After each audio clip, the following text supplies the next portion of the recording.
Now give me the time and I'll be blowing your mind. Guess I'm another lyricist. I was a cynical child. The innocence of having ignorance. You never really noticed it. My flow was fucking ridiculous. Picking the pitiful, never subliminal, seminal sentence. But I say, I'm a goddamn monster. Call me necrophiliac. I feel I'm on a level that most of these other niggas never really come close to. I hope you notice me. I spit it focusly. This is my passion, devoted. I can't quit. I came in and conquered by constantly practicing, passing these peons and pleading for peace. I'm a और अगले topic पर आते हैं। अब हम आने जा रहे हैं बच्चा पार्टी डिग्रीज ऑफ इलास्टिसिटी के ऊपर। अब ये डिग्रीज क्या होती हैं बेटा? इलास्टिसिटी ना 5 तरह की होती है। एक एक करके आपके सामने सारी इलास्टिसिटी मैं पेश करने जा रहा हूं। तो चलो पहली इलास्टिसिटी पर आते हैं। इसका नाम है बच्चा परफेक्टली इलास्टिक।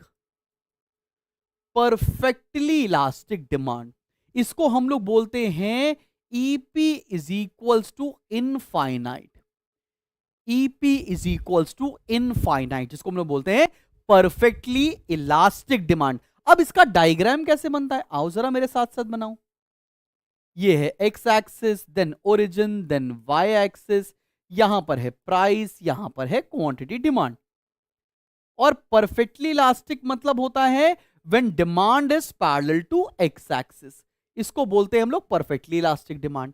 अब इसका बात समझना, इसकी बात समझना, इस प्राइस पर तो कंज्यूमर कितनी भी क्वांटिटी खरीदने के लिए तैयार है, लेकिन अगर प्राइस जरा सा भी बढ़ जाएगा तो कंज्यूमर एकदम क्वांटिटी को परचेज नहीं करेगा।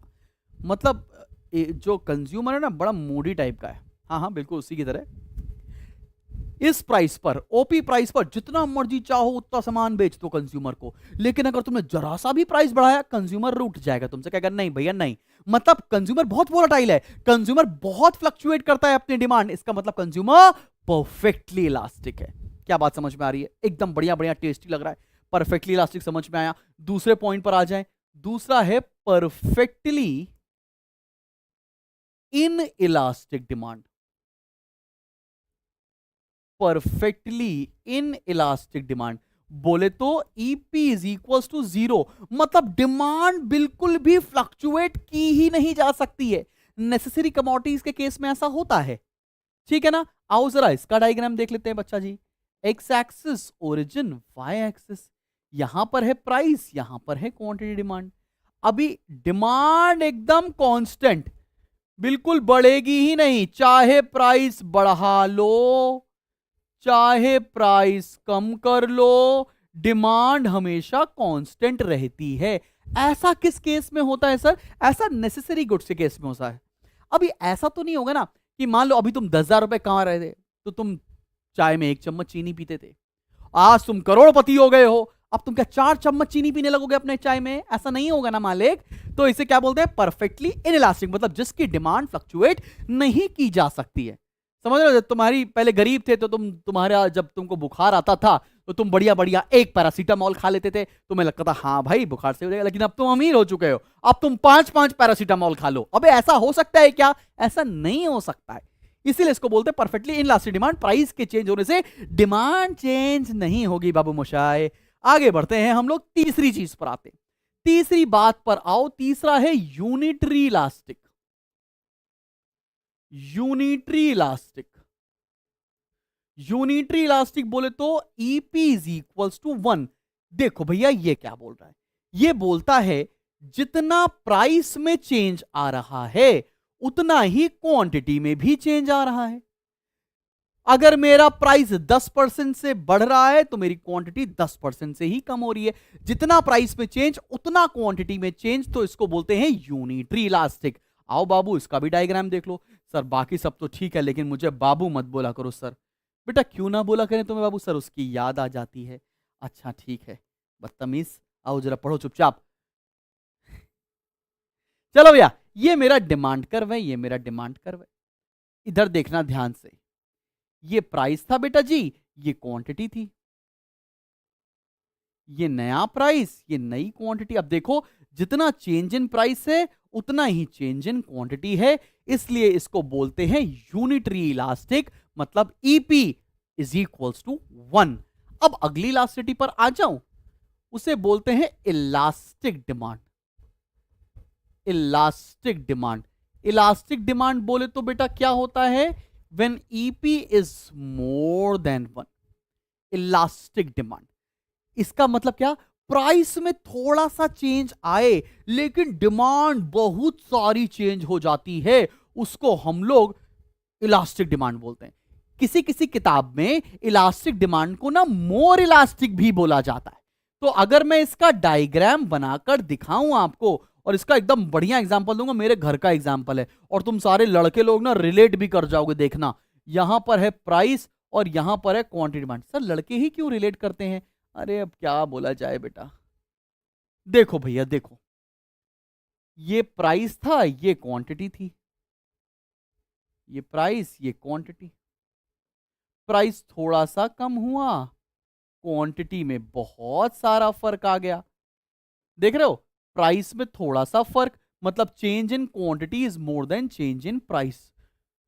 मतलब प्राइस अगर थोड़ा सा भी कम हो जाए, लोग बहुत सारी डिमांड करने लग जाते हैं। ये एग्जाम्पल बता रहा हूं मैं अपने घर का। मैं एक शादीशुदा आदमी हूं, मेरे खुशकिस्मती से 2 बच्चे हैं और उनकी एक माँ भी मेरे साथ रहती है, मतलब मेरी धर्म पत्नी। भाई हम लोग शॉपिंग करने गए, हमारे घर के पास में पलासियो और लुलु मॉल है, तो हम वहां गए शॉपिंग करने के लिए। और भाई वहां पर 20% डिस्काउंट आया था ऑन ग्रोसरीज। ग्रोसरी पे 20% का डिस्काउंट आया और मैडम ने पूरा स्टोर खरीद लिया। अब हम 4 किलो आटा खरीदते थे पहले एक हफ्ते का, हम 50 किलो के आटे का क्या करेंगे? लेकिन कौन समझाए, क्या कर सकते हैं, छोड़ो भैया। और जब बीवी लॉयर हो तो तुम साले कर भी क्या लोगे? ओहो स्लैंग बोल दिया, माफी चाहता हूं। तो तुम कर भी क्या लोगे यार? देवांश भैया बीप लगाना जरूरी है। कुछ नहीं कर सकते हैं। ये एग्जाम्पल परफेक्ट है। Elastic demand more elastic, price थोड़ा सा चेंज, डिमांड जे इतनी सारी चेंज हो जाएगी, इसको बोलेंगे इलास्टिक डिमांड। सबको समझ में आ रही बात? एकदम आंखों के रास्ते दिल में उतरी कि नहीं? जल्दी से बताओ। चले भैया आगे बढ़े। हाँ सर बढ़ जाओ, वरना आप इमोशनली ट्रॉमेटाइज हो जाओगे। आओ भैया आगे बढ़ते हैं, 5th टॉपिक पर आते हैं मेरी जान। 5th टॉपिक क्या है? 5th टॉपिक है बेटा जी, इसी में अगली, इनइलास्टिक डिमांड। सर इतने सारे डायग्राम हम लोग को याद कैसे होंगे? अरे बाबा मैं हूं ना, बोला ना शुभम संभाल लेगा, काहे को परेशान होते तुम। आओ देखते हैं इनइलास्टिक डिमांड। इनइलास्टिक को कई किताबों में ना बेटा लेस इलास्टिक भी बोला जाता है। मतलब प्राइस में बहुत सारा चेंज और क्वांटिटी में सिर्फ थोड़ा सा जब चेंज आएगा तो उसको इनइलास्टिक डिमांड कहा जाएगा। आओ जरा इसका डायग्राम बनाता हूं और ये भी आपको सिखाते हैं बच्चा पाड़ी। यहां पर प्राइस, यहां पर क्वांटिटी डिमांड। ये देखो डिमांड कर, देखना बेटा ये प्राइस है और ये क्वांटिटी है। प्राइस बहुत सारा चेंज हो गया, क्वांटिटी थोड़ी सी चेंज हुई। देखो प्राइस बहुत चेंज हो रहा है और क्वांटिटी थोड़ी सी चेंज हो रही है, मतलब change in price is more than change in quantity. इसको बोलते हैं हम लोग इन इलास्टिक डिमांड। अब यार ये सारी बातें तुम्हारे दिमाग में बैठ जाएं ऐसा कैसे हो सकता है? तो मैंने एक चीट कोड निकाला है, ये एग्जाम में बना के मत आना, तुम्हें याद रखने के लिए है। All in one diagram. बात समझो, सारे डायग्राम को मैं एक ग्राफ पर बनाकर दिखाता हूं, तुम्हें याद रह जाएगा कि एग्जाम में कैसा बनाना होगा। भाई एक ऐसे करके उल्टा एल बना दो भाई। उल्टा एल बनाने के बाद इसके बीच से एक मिडिल पॉइंट से लाइन खींच दो, फिर इन दोनों के मिडिल पॉइंट से एक लाइन खींच दो, फिर इन दोनों के मिडिल पॉइंट से एक लाइन खींच दो। इतना कर सकते हो। फिर इसको एक्सटेंड कर दो भाई, एक्सटेंड कर दो। और 2 बातें याद रखो, पैरेलल जो होता है वो होता है इनफाइनाइट, और पैरेलल टू वाई एक्सिस जो होता है वो 0, बीच वाला इक्वल्स टू 1, ऊपर वाला मोर देन 1 और नीचे वाला लेस देन 1। क्या बन सकती हैं अब सारी बातें? जल्दी बताओ। क्या अब डायग्राम बनाने में तुम्हें कोई दिक्कत परेशानी मुसीबत का तो सामना नहीं करना पड़ेगा? सबको समझ में आया ना भाई?